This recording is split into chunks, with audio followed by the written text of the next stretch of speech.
What's up, everybody, and welcome back to Fireside Giants. I'm your host, Anthony Rivardo, joined by my co-host, Alex Wilson, and draft season is upon us. This week, the Shrine Bowl, the Senior Bowl, both taking place this week. Shrine Bowl practices have already begun with the game set to happen on Thursday. As we all know, Mike Kafka serving as a head coach for the Shrine Bowl, getting a first-hand look at some of these draft prospects. The Giants have been meeting with some prospects as well, having meetings with, for example, Kentucky quarterback Devin Leary. That's an interesting name to keep an eye on in the day 3 of the draft, and some others that we're going to go ahead and discuss. A few of the standouts at the Shrine Bowl: offensive linemen, some receivers. It's kind of interesting to take a look at some of these guys who are really fighting to improve their draft stock. Many of them are being overlooked and are projected day 3 to undrafted free agent prospects here. But if the Giants meet with them and really like them at the Shrine Bowl, and then again at the Senior Bowl, they can move up the draft board and be potential targets. And we know that it's always smart to take a look at who teams are meeting with and interviewing during this process, because those are usually the guys that they end up targeting come draft season. So we're going to go ahead and dive into a few of those players from the Shrine Bowl and talk about also defensive coordinator search is narrowing in for the New York Giants. We know that they're high on Denard Wilson, had him in for a second interview this week, defensive backs coach for the Baltimore Ravens. And now with the Ravens heartbreakingly eliminated from the postseason and not going to the Super Bowl, the Giants can narrow in on Denard Wilson, have him in for an in-person interview now, and potentially hire him this week if they determine that he is the guy for the job. So we're going to go ahead and discuss those two things, but before we dive into all that, make sure to leave a like if you do enjoy this episode, subscribe to the channel if you're new, ring the bell so you don't miss an episode, comment your thoughts on the topics down below in the comment section. If you listen to Apple or Spotify, please make sure to leave us a 5-star review, and go ahead and follow us on all of our social media channels at Fireside Giants. Without further ado, Alex, how are you doing today, my friend? And who are some of these players that you're hearing some good buzz about at the Shrine Bowl? Doing pretty good, and yeah, this is an important time for the Giants. They've traditionally been really invested in the Senior Bowl. Now we have the Shrine Bowl.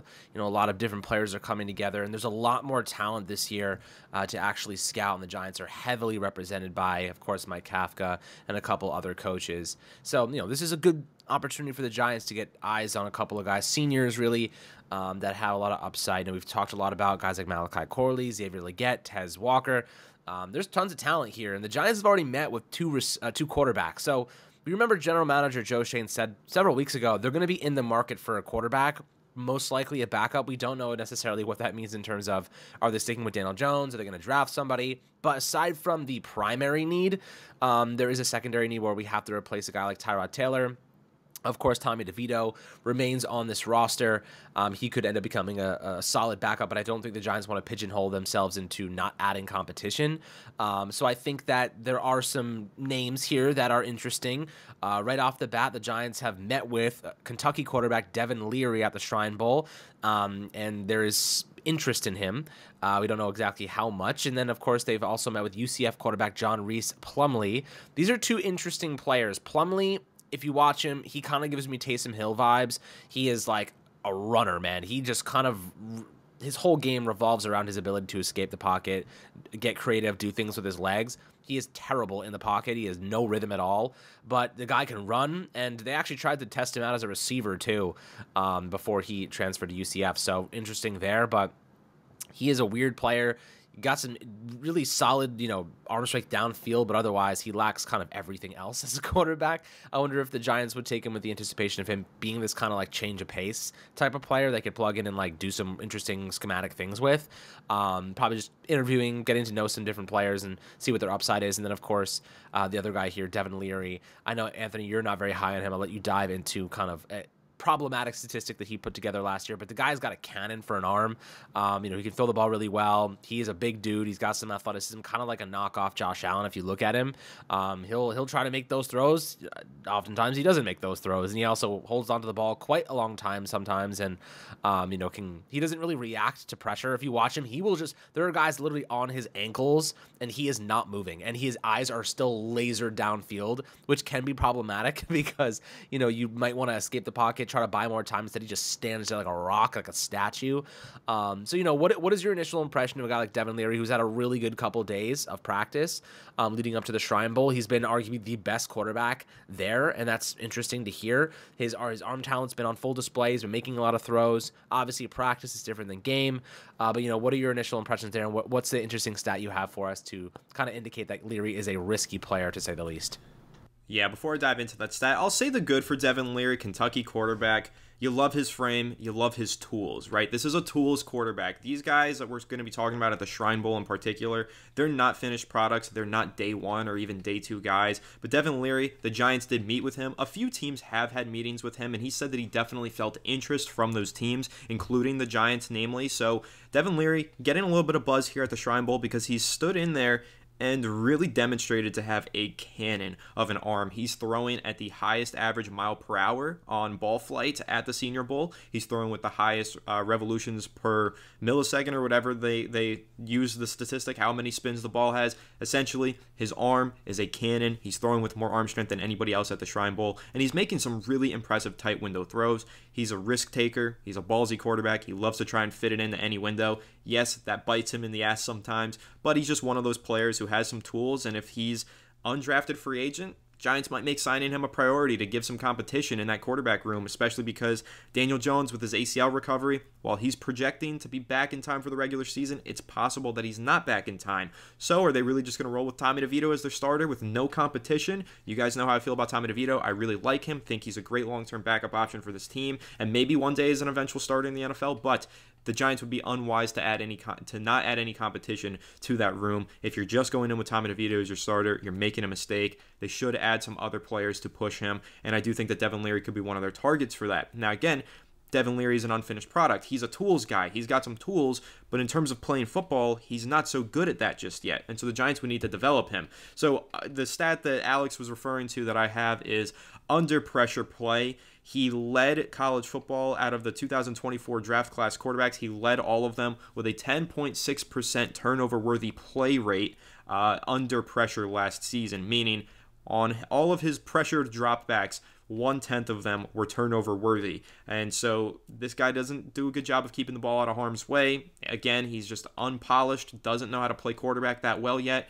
but there's tools there and traits that if a team does take him as an undrafted free agent, they might look at him as a fun developmental project that they can kind of mold into a solid backup quarterback at the next level. So that's who the Giants were meeting with. Keep an eye on him once we get to draft season. Maybe if he goes undrafted or if the Giants feel like taking a flyer in the 7th round, they could end up snagging this guy and developing him into their next backup. But now I want to dive into a player that I think is more prominent in this draft process and probably has a higher likelihood of being drafted by the New York Giants, Alex. And then I really kind of want to spend most of the time in this episode diving into Denard Wilson and what he could do for the Giants. But I do want to talk about Christian Mahogany. He's a Boston College interior offensive lineman. I'm not sure how much you know about him, but he plays with a lot of power. He's been standing out at the Shrine Bowl for both of the practices that they've had so far, getting a lot of praise from scouts and analysts who are there. And also he's been getting praise and everything and a lot of eyes on him for the way that he's played in college. And we do know, if you take a look at Boston College offensive linemen in the NFL, Alex, a lot of them turn into starters or quality offensive linemen. The hit rate on Boston College offensive linemen for some reason is very high. So Christian Mahogany, being a BC product and also being a really talented player in this draft class, I think he's projected to go in the middle rounds, maybe 2nd to 4th, maybe 3rd, somewhere in that range. Giants do have a need at guard, which we all know. We can all recognize they need improvements at the guard position with how bad their offensive guards were last season. So Christian Mahogany in those middle rounds, if they haven't identified an offensive lineman that they like in free agency, he could end up being a top target for them. And again, he's a middle round prospect, but when you look at the hit rate on these Boston College guys, you can kind of feel pretty confident that he's got the tools and the traits to develop into an eventual starter. So I like him. He's been standing out at the Senior Bowl. So I'll just say for Giants fans listening, keep an eye on him once we get to draft season. But Alex, I know that there's a few other prospects that you've read about who are standing out at the Shrine Bowl that Mike Kafka, again, is getting a first-hand to scout. So who are some of these other players that we can maybe discuss before we dive into the Denard Wilson conversation? Yeah, I mean, I'll hit on this one guy you mentioned just a second ago in Mahogany. What everyone says about him is that he's a freak athlete for a guy of his size and weight, 6'4", 322 pounds. So you don't find guys like that very often that move the way he does. A lot of his weaknesses, people say like blocking accuracy, leverage, are coachable. So I think that when you find a guy with that type of athletic profile, has a couple of really good qualities, and all of his weaknesses are things you can coach out of him, those are the guys you take a shot on. I don't know if this is going to be probably a day 2 pick, but I do think that if the Giants see themselves in need of a guard, drafting a guy like this could be worthwhile. Now the question is, do the Giants have too many mouths to feed now? You still have Josh Azudu. You still got Marcus McKethan. Who knows if Evan Neal kicks inside? Maybe you sign a guy like Kevin Zeiler. You bring in, Onwenu. Like, there's a lot of options for the Giants. But in my opinion, Anthony, I'll say this. I think that we're better off signing a right tackle and drafting a guard. You know what I mean? Because those tackles, the fall off in talent is significant after the first round most of the time. I think you can get good guards on day two. In second and third rounds, you can get good guards. And I think that Mahogany is one of those guys that stands out as a guy that could be a plug-and-play starter. And you spend a little money on an Illuminor or on Wenu to play right tackle for the Giants at a slightly above average level with more potential. So that's kind of my take. Of course, that pushes Evan Neal into a position where he needs to compete. But again, left guard is open for the taking too. Ben Bredesen, I'm not handing out starting jobs anymore. You got to earn those jobs. Neal, Bredesen, Zudu, McKethan, compete for that. Let the best man win. And I think that's ultimately what the Giants should be doing, adding as much competition as talent as possible and letting the best man win. Because, worst case scenario, you have a lot of depth. And the Giants need a lot of depth these days because we consistently have one of the most injured offensive lines in football. And of course, we just brought in, our new strength and conditioning coach we've had in the past. So hopefully that helps us. I think we had a much better situation health-wise back then when he was running the team in that regard. So the one guy, one of the accounts I like to kind of follow along with is Jordan Reed of ESPN. And one guy he pointed to reminds me a lot of Quinn Miners. And guys, I don't know if you remember Quinn Miners, but we brought on Quinn Miners to interview on this podcast last year, or was it 2 years ago? And he was awesome. It was 2 years ago, and he was great. If you guys don't remember, his workout routine was cutting wood and throwing shit. So he ended up becoming a really good player for the Denver Broncos, and he's one of their best offensive linemen now. And he was a nobody. Nobody knew who the hell he was, but the guy was a fighter. The guy was just a freaking grinder. And there's another one right here that Jordan Reed pointed to, and Mason McCormick out of South Dakota State. Mason McCormick, guys, was a zero-star recruit from Roosevelt High School in San Diego, or South Dakota, rather, sorry, in the class of 2018. And now he's becoming a really solid pro prospect and a guy that he's already kicking some serious ass at the Shrine Bowl. He had 53 consecutive career starts, which is impressive, right? How many times do you see guys get injured or take a play off or, can't play a game because of this or that? This is a player who's, maybe a little bit undersized. I think he's 6'4", 310 pounds, could add a little bit more weight. But what I like the most about him is he shows up every freaking day and he plays. The Giants are a really injured team. We need more guys that are consistently healthy. And Mason McCormick is a guy that has 53 consecutive career starts. Probably not going to go until the fourth, fifth round, maybe between third and fifth round. Could be even later than that. And I think that's someone to keep an eye on too. Some guys that have developmental upside. The Giants need to keep taking shots in the late to mid rounds on offensive guards, offensive linemen until they find some value, because at the end of the day, we can't keep going with what we have. We need to add more talent, need to add more guys that want it badly. A guy like Mason McCormick is one that stands out. Another name that Jordan Reed floated was Texas Tech safety Dadrion Taylor Demerson. Apparently he's been really good in a lot of single high free safety looks. So if you're the Giants and you're thinking, can we re-sign Xavier McKinney, scouting these free safeties, scouting these safeties is going to be imperative to their ultimate supplementary plan. If they have to replace Xavier McKinney, if they have to go out and find somebody, I think they might try to draft someone with some upside that has a really good Senior Bowl like this. Obviously, we would prefer to keep McKinney, but you can't guarantee anything in this day and age. So, Anthony, I'll let you start off in the Wilson, kind of the Denard Wilson conversation, because this is a really good defensive coordinator option for the Giants. We'll kind of transition to what that might look like, why Wilson is getting a lot of attention right now, and one of the Eagles cornerbacks had some really great things to say about him, which to me is pretty optimistic in terms of the Giants targeting him. This is someone that the Eagles let go, and their players are now coming out and saying our defense would have been much better with him, and we really loved him. So, got to take that for what it's worth, and I'll let you get started on that front.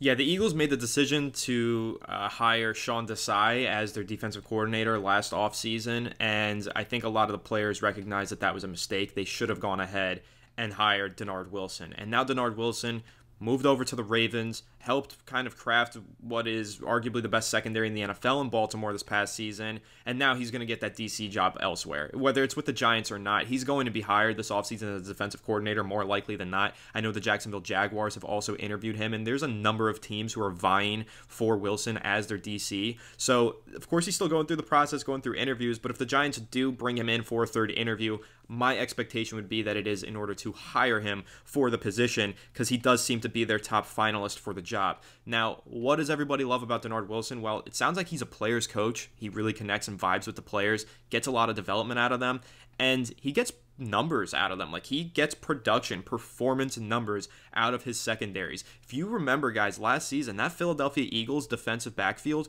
was stellar. I mean, they were probably the best secondary in football. So this past season, they weren't because they didn't have Denard Wilson. Then he goes over to the Baltimore Ravens, who had the best secondary in football, the Baltimore Ravens. So there's a common denominator there. And if you look at Denard Wilson's career history, everywhere he goes, he seems to lead elite secondaries to success. And even secondaries that maybe weren't looked at as elite, then he got there, and now they're super successful. So I think that Denard Wilson, numbers speak best, right? You put the numbers on the scoreboard, you look at the production.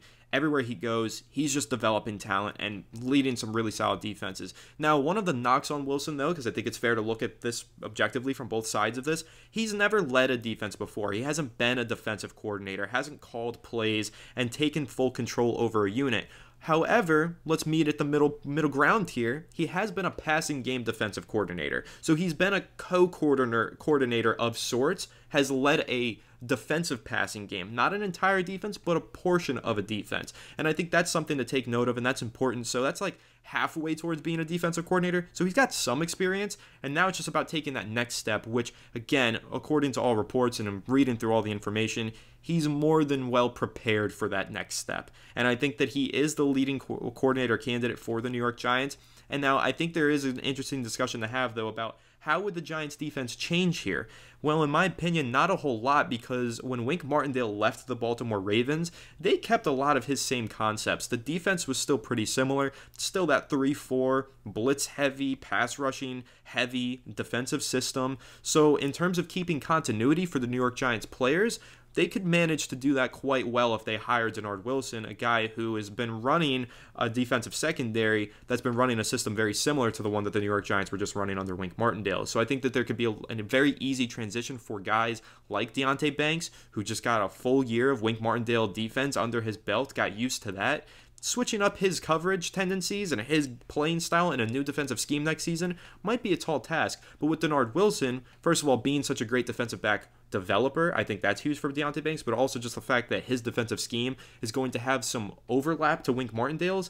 That's also important for the transition into a new defensive scheme and keeping that continuity for some of these New York Giants players. So there's kind of my main bullet points to know about Denard Wilson. Those are the things that you should know about this guy if the Giants do end up hiring him. But Alex, I know that you have that great quote from Philadelphia Eagles cornerback Darius Slay. I'll let you dive into that and we can kind of unpack the impact that this guy could have on the Giants secondary.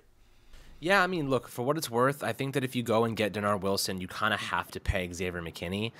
You look at what that Ravens defense is doing with Kyle Hamilton back there, and they need that they need that like significant presence at the safety position. So I think like bringing back McKinney, if you're gonna be hiring a Denard Wilson, right, and Denard Wilson's getting a lot of love from a lot of different teams. There's a couple of teams looking at him that are probably better than the Giants. And you're like, yeah, we're also not going to sign our star free safety. He's going to be like, well, why not just go to the Rams? You know what I mean? Why wouldn't I go to a team that has more talent, willing to invest, whatever it might be, and is in a better chance to win now? If you're the Giants, you got to say, like, look, we'll bring you in. How important is it that you get Xavier McKinney back? And, like, that would be something I think part of the conversation if they do want someone like this. But, look, Darius Slay said this. He said, I thought he would have made a difference. And, look, Darius Slay specifically said those players really liked Denard Wilson. They thought he was a really good coach. They all thought that he was a great leader, someone they could follow, someone that they trusted. And I did not get that same sense at the end of the season with Wink Martindale. It looked like Xavier McKinney was taking shots at him in the media, and maybe they did not trust him. I think that Denard Wilson's a collaborator in terms of that doesn't sound too good, but he will collaborate with guys like Brian Dable and helping formulate a system that definitely promotes communication. He's worked as every single thing. He's like a coordinator, like a passing game coordinator. He's done every single thing except for being that defensive coordinator. And I think this is the organic next step for him. He's done it all. He's been in some tremendous defenses, learned from some tremendous coaches, is coming off a season where the Ravens defense was unbelievable at times. Their secondary was really good. Obviously, they kind of just fell apart against the Chiefs yesterday, but a lot of teams fall apart against the Chiefs. I don't think that's a good way to measure, and he's not the DC over there. He's just an assistant. So, I think that when you're looking at Denard Wilson, he is as ready a candidate to take that next step. And Anthony, for what it's worth, I really like being the team that brings in a young coordinator to to be that, next guy in the NFL, because nobody knows really what his system's going to look like yet, which I think is cool. I think that we saw Mike Kafka have a lot of success last year because nobody really knew what his offense was going to look like. I think Denard Wilson will take all the different things he's learned along the way and make it his own and use his leadership qualities. And I think that we'll see a really good defense year one for the Giants next year. The problem always ends up being, can their defense take another step forward in year two? The Giants always seem to have good year ones, and then the year twos are really bad, or at least take a step in the wrong direction. So eventually the Giants are going to have to get a coordinator here who just continues to get better, or at least gets really good and then maintains that level.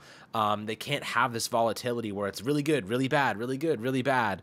And they need to put it all together. So I do think Denard Wilson's a really good candidate for this job. Of course, a lot of people will point to guys with more experience, but the truth is, my friends, experience does not equal success. Wink Martindale's defense was one of the worst if you look at the actual rankings for the Giants defense, they were one of the worst in football this year. And then he ended up getting, going his separate way, and the Giants are hoping, and we're hoping that we get someone better. Of course, Wink definitely had his good moments and bad moments, but I think that, experience shouldn't be the deciding factor at times. I think going with some fresh blood, guys with a lot of experience in their own right, just not as a coordinator, is fine.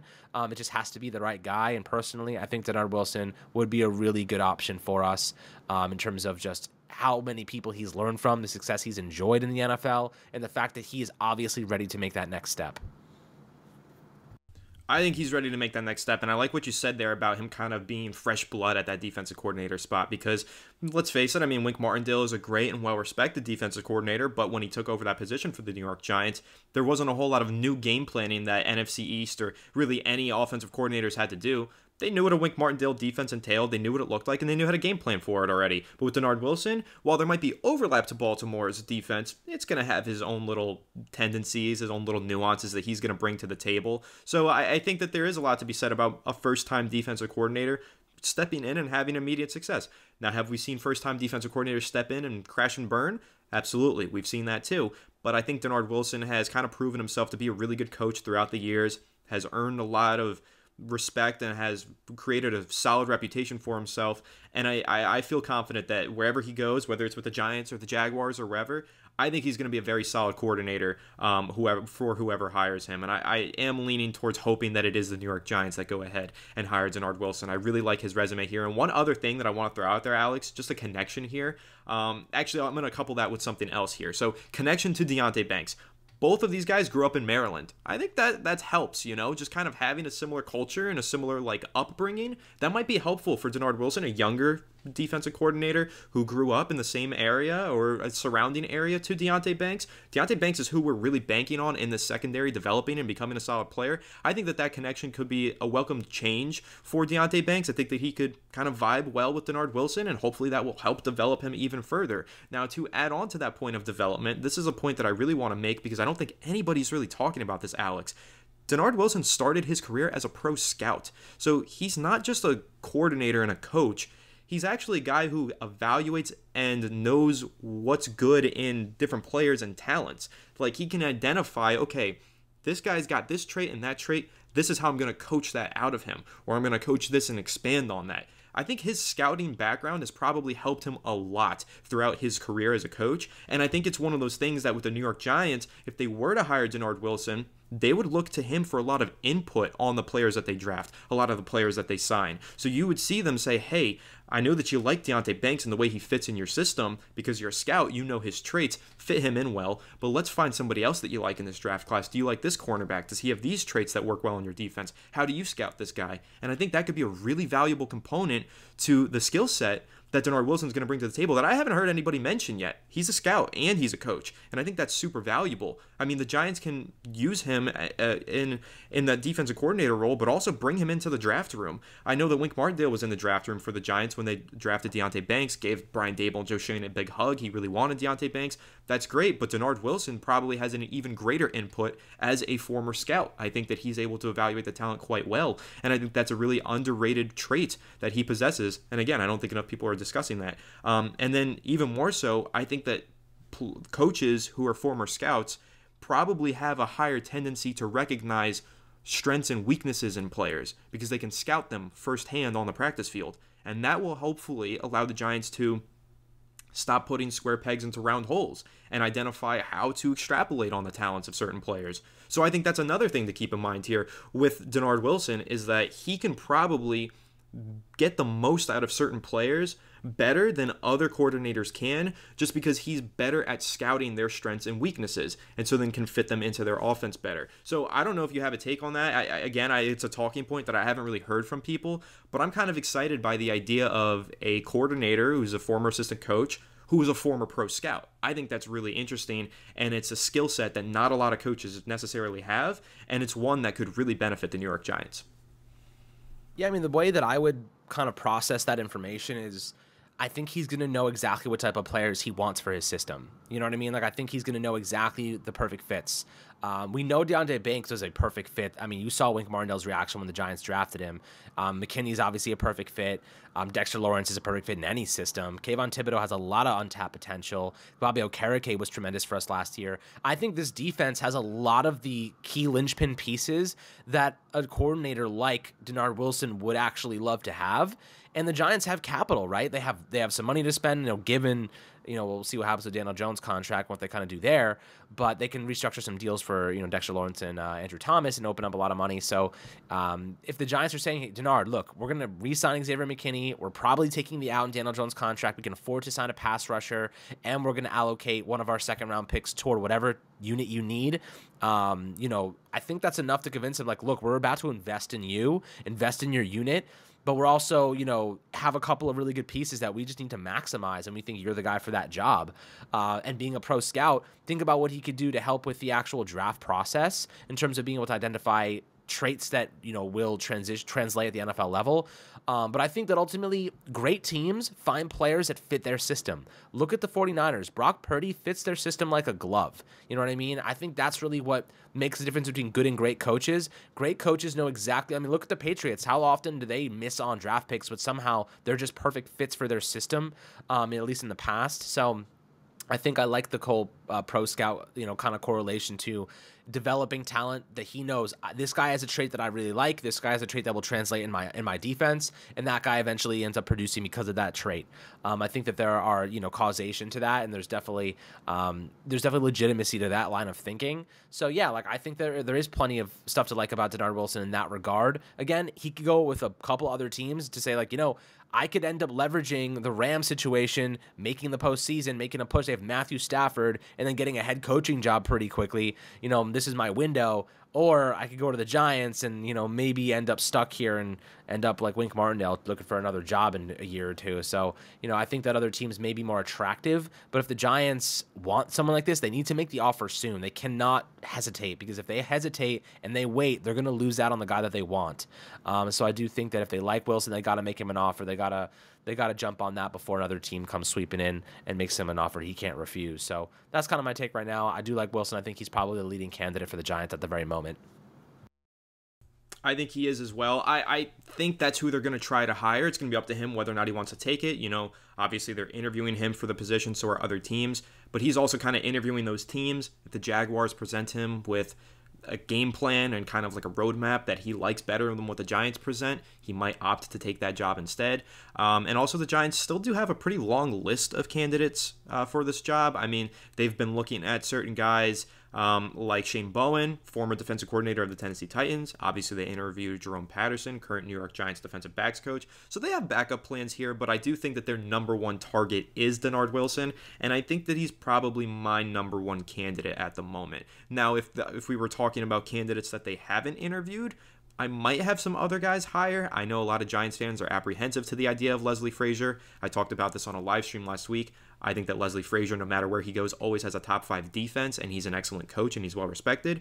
And I like his system of a 4-3 defense, so he would probably be my number one candidate. But the Giants haven't expressed any interest and haven't interviewed him, and he's only been interviewing for head coaching jobs so far, so I'm not considering him a real candidate for the job. But in terms of the real candidates for the job, the guys who have interviewed with the New York Giants, Denard Wilson is at the top of that list for me, and it seems like he's at the top of the list for the New York Giants themselves. So, of course, we'll keep you updated on whether or not the New York Giants have him in for a third interview, and whether or not they decide to hire him ultimately right here on Fireside Giants. So, Make sure to leave a like if you did enjoy this episode. Subscribe to the channel if you are new. Ring the bell so you don't miss an episode, and comment your thoughts on the topics down below in the comment section.